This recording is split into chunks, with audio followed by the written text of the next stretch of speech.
Y hoy en la entrevista hablaremos de un tema de gran relevancia para reflexionar sobre el cuidado del medio ambiente. El derecho a un medio ambiente sano es un derecho humano, es un derecho para todos, y el papel que en esta tarea juegan las organizaciones de la sociedad civil es fundamental. Por lo tanto, hoy queremos darle la bienvenida en Café Capital a Edith González. Ella es directora de la asociación Ecos, Voces y Acciones. Bienvenida, Edith. Muchísimas gracias por acompañarnos. Hola, muchas gracias, Alejandra. Pues todos los seres humanos debemos de gozar este derecho, el derecho a un medio ambiente sano.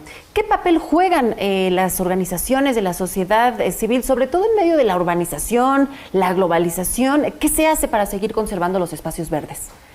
Bueno, es muy importante el papel que jugamos las organizaciones porque hay un gran debate al respecto, pero nosotras generalmente trabajamos en campo, en terreno, a nivel comunitario, en pequeña escala, y de ahí la importancia de que identificamos cuáles son como las problemáticas más directas hacia la población, ¿no? Hay una famosa frase que es piensa global y actúa local, y es lo que hacemos todas las organizaciones. En particular Ecos, a lo que nos dedicamos es a justamente garantizar y promover el derecho a un medio ambiente sano en las ciudades principalmente, porque nosotros consideramos, bueno, y muchos organismos internacionales también, las ciudades son el 0.03% del territorio mundial, y en este 0.03% estamos el 80% de la población mundial. Entonces, en realidad las ciudades son estos núcleos de la sociedad en las que se están generando mayores conflictos ambientales, no solamente en temas de áreas verdes, que son muy importantes y es lo que nosotros trabajamos, sino también en temas de agua, generación de residuos.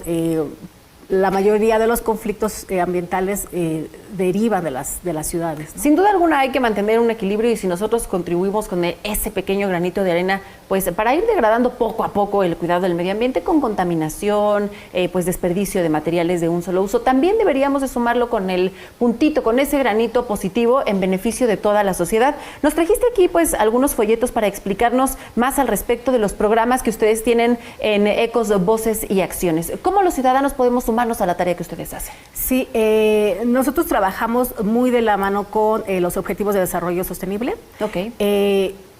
Bueno, tendría que ser parte de la Agenda 2030. Parte de la Agenda 2030, y uno de los objetivos que a nosotros nos dio mucho gusto, que ya se incluyó en el Objetivo 11, que es justamente el que toca de ciudades, que ya se incluyó en este Objetivo 11 el tema del cuidado del patrimonio natural, es decir, parques, jardines, áreas verdes, camellones, todos los pequeños reductos de naturaleza que podemos encontrar en las ciudades.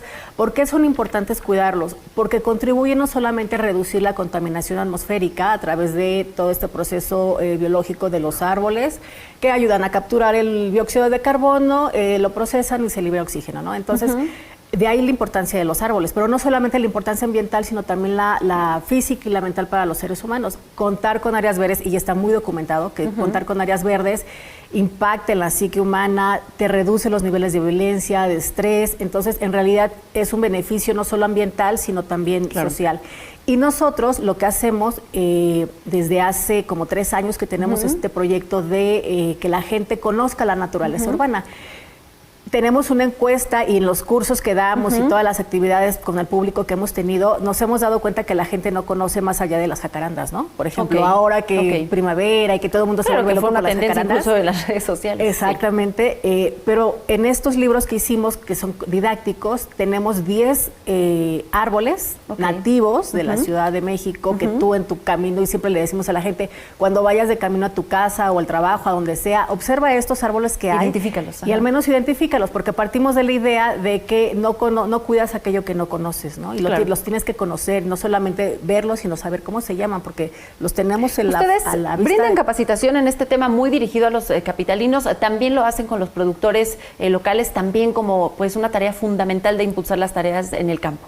Sí, tenemos un proyecto que se llama Del Campo a la Ciudad, en el cual apoyamos a los productores locales, principalmente a los que están alrededor de la Ciudad de México. La Ciudad de México es uno de los principales centros comerciales, y lo que hacemos ahí es apoyarlos un poquito en la idea para reducir la huella ecológica, ya sabes, el transporte de alimentos que vienen de otros países. ¿Para qué traerlos de otros países si puedes consumirlo local? Claro. Y producimos estos materiales. Siempre producimos materiales informativos para que la gente que no pueda ir a nuestras actividades al menos se los lleve o los descargue de nuestra página de internet. y los pueda conocer. Y hay productos que la gente ni siquiera sabe de dónde vienen. También es muy famoso eso de que el niño no sabe que las papas vienen de una planta, sino que vienen de la bolsa, ¿no? Claro. Entonces, cuando les presentamos que es el del cacahuate que hicimos, nos dimos también cuenta que la gente no sabe cómo vienen los cacahuates, no saben que son de la tierra, piensan que son de árbol. Entonces, a partir de todo el aprendizaje que hemos tenido con estos dos que fueron con los que empezamos, hemos producido otros materiales igual de productos que son altamente nutritivos, bueno, que tienen como varias características, ¿no? Nutritivos, que se cosechan y que se producen mucho en las inmediaciones de la Ciudad de México y que la gente generalmente no sabe que se puede comer, por ejemplo. Y que también es una manera de apoyar nuestra economía. Rápidamente, Edith, para despedirnos, para aquellas personas que deseen sumarse a las acciones que realizan en Ecos, Voces y Acciones, saber que ustedes también pueden incidir en la vida política, en los temas legislativos, hay que apoyar estos temas. ¿Dónde los contactamos? ¿Dónde podemos conocer más de cerca sus programas? Tenemos en todas las redes sociales estamos, tenemos la página que es www.ecos-medioac.org, Facebook Ecos Voces y Acciones, Instagram Ecos AC, Twitter también, Ecos Media, y ahí pueden contactarnos. Bueno, pues sin duda alguna revisamos las redes sociales, pues para saber también cómo podemos nosotros con nuestro pequeño granito de arena impulsar pues la agenda verde que se debe de realizar en todas las ciudades en el mundo, sobre todo en las grandes urbes. Muchísimas gracias, Edith González, directora general de la Asociación Ecos, Voces y Acciones. Sigan toda la información a través de sus redes sociales. Muchísimas gracias por estar con nosotros. Gracias a ti. Continuamos con más información, no se vaya.